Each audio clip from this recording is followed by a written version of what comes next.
اعوذ باللہ من الشیطان الرجیم، بسم اللہ الرحمن الرحیم۔ آج ہم اپنے عربی کی تیسری کلاس اور نماز کی مدد سے قرآن عربی سیکھنے کے سلسلے کا آج ہم ابتدا کر رہے ہیں اللہ کے بابرکت نام سے۔ تو سب سے پہلے تو اب ہمیں نماز میں کھڑے ہونے چاہیے، اور کھڑے ہونے کو عربی میں کہتے ہیں قیام۔ قیام کا مطلب ہے کھڑا ہونا۔ ایک بندہ کھڑی حالت میں ہو تو ہم اس کو کہتے ہیں کہ وہ قیام میں ہے، اور نماز میں بھی جو ہم سیدھے کھڑے ہوتے ہیں تو اس کو قیام کہتے ہیں۔ اور وہ بندہ اگر مذکر ہو اور کھڑا ہو تو ہم اس کو کہتے ہیں کہ فلاں بندہ فلاں مرد وہ قائم ہے، اس کا مطلب ہے ہی اسٹینڈنگ، وہ کھڑا ہوا ہے۔ اور اگر وہ کوئی مؤنث ہے تو ہم اس کے لیے قائم کے بجائے قائمتن کا لفظ استعمال کرتے ہیں، یعنی وہ کھڑی ہے۔ قرآن میں یہ دونوں لفظ قائم، قائمون، قائمتن، قائمات، یہ سارے الفاظ جو ہیں استعمال ہوئے ہیں۔ قائمات تو نہیں ہیں لیکن قائمتن، وامرأتہ قائمتن فضحکت، سیدنا ابراہیم علیہ السلام کی جو بیوی ہے اس کے بارے میں قائمتن کا لفظ استعمال ہوا ہے کہ وہ دروازے میں کھڑی تھی اور وہاں سے وہ مسکرائی۔ تو قائمتن کا مطلب ہے کھڑی۔ تو نماز میں سب سے پہلے ہم جو چیز پڑھتے ہیں وہ ہے اللہ اکبر۔ ہم ترجمہ پڑھ چکے ہیں، اللہ سب سے بڑا ہے۔ اس کو تکبیر کہتے ہیں۔ تکبیر کا مطلب ہے اللہ کی بڑائی بیان کرنا۔ تو اللہ اکبر کے کلمہ کہنے کو تکبیر کہتے ہیں۔ جب ہم کہتے ہیں کہ فلاں نے تکبیر کہی تو اس کا مطلب ہے اس نے اللہ کی بڑائی بیان کی، اللہ اکبر کا کلمہ کہا۔ اور نماز کے شروع میں جو تکبیر کہتے ہیں اس کو تکبیر اولا کہتے ہیں۔ اولا کا مطلب ہے فرسٹ، پہلا، اول اور اولا۔ اول کا لفظ مذکر کے لیے استعمال ہوتا ہے اور اولا مؤنث کے لیے۔ سو تکبیر جو ہے نا یہ مؤنث ہے، اس لیے اس کو تکبیر اولا کہتے ہیں۔ اس کو تکبیر تحریمہ بھی کہتے ہیں۔ تحریمہ کا مطلب کیا ہے؟ وہ چیز کہ جو حرام کرتی ہے، یعنی آپ نے ایک مرتبہ تکبیر کہا تو اب دنیا کے دوسرے کام وہ آپ کے لیے حرام ہو گئے، صرف آپ نے نماز ہی کی طرف توجہ دی۔ تحریمہ کہتے ہیں۔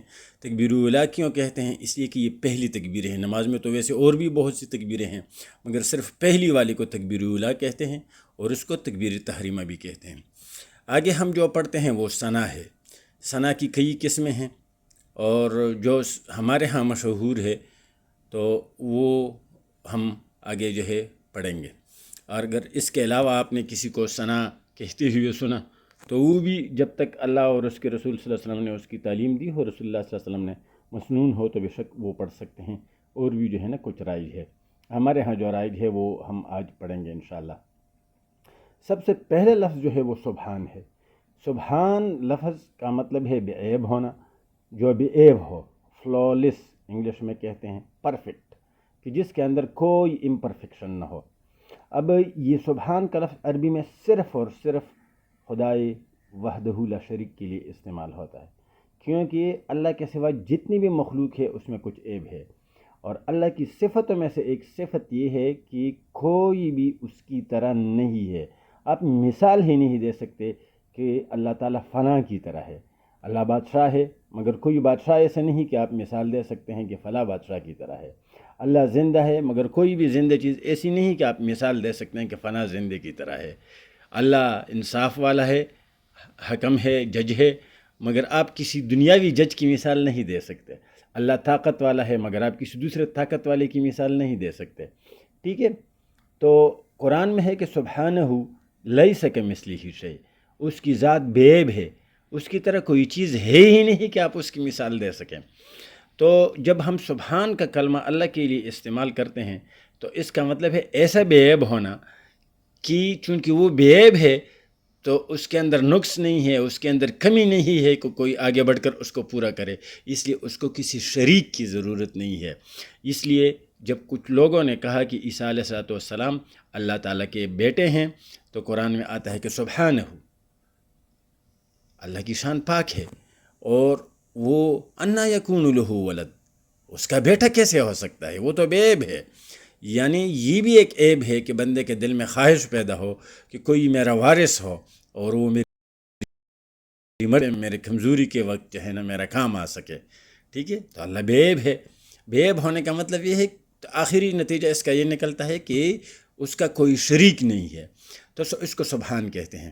اور سبحان کا لفظ جو ہے اللہ کے سوا کسی اور کے لیے استعمال نہیں ہوتا، یہ ایک ایسی صفت ہے۔ تو ہم کیا کہتے ہیں؟ سبحانک، اے اللہ تیری شان بے عیب ہے۔ کا مطلب ہے تو، تیرا۔ یہ لفظ ذہن نشین کیجیے، جہاں بھی کا آتا ہے تو کا مطلب ہے تو، اور اس کا مطلب ہے تیرا۔ مثلا جب ہم کہتے ہیں انکا تو اس کا مطلب ہے بے شک تو، لیکن جب ہم کہتے ہیں کہ ربکا اس کا مطلب ہے تیرا رب، رسولکا تیرا رسول، دینکا تیرا دین، ٹھیک ہے، تیرا گھر، وطنوں کا تیرا وطن، ٹھیک ہے۔ تو یہ کا مذکر کے لیے استعمال ہوتا ہے اور واحد کے لیے استعمال ہوتا ہے، یہ بات یاد رکھو۔ واحد اور مذکر کو کہنا ہو کہ تیرا تو کہتے ہیں کا۔ اسی طرح اس لیے سبحانہ کے ساتھ جو ہے نا میں نے کا علیحدہ کر کے نمایاں کر کے جو ہے انڈر لائن کر کے میں نے لکھا ہے، سبحانک اے اللہ تیری ذات بے عیب ہے۔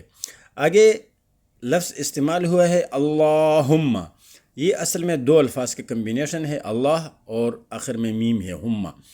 تو یہ صرف میم جو ہے نا آخر میں اللہ کے لیے استعمال ہوتا ہے، رسپیکٹ کے لیے استعمال ہوتا ہے، قیمتی ہونے کے لیے استعمال ہوتا ہے۔ یہ جس طرح ہم کہتے ہیں اے میرے اللہ، اے میرے عظیم اللہ، اے میرے سونے اللہ، تو اللہم، ٹھیک ہے۔